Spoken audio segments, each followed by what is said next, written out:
Hello good morning दोस्तों। अभी मैं हूँ भुज, जो कि गुजरात में है। आज हमारी पहली कटिंग है गुजरात की।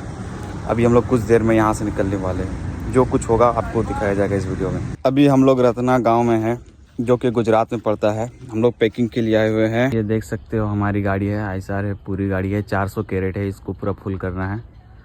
यहाँ से अभी कटिंग हो रहा है, हम लोगों को कटिंग करके दिया जाएगा और हम लोग पैक करेंगे। ये है हमारा Jameel Akhtar. Yes yes doctor. Okay okay.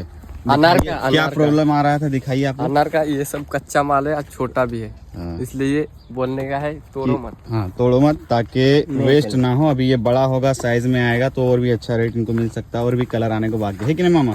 हाँ, ऐसा ऐसा माल तोड़ने का है, ऐसा ऐसा चलता। अगर तुम्हारा किसी का बगीचा होगा तो हम लोग को कांटेक्ट करे, फोन लगा बोलिए, रेट अच्छा नहीं कम दूंगा थोड़ा।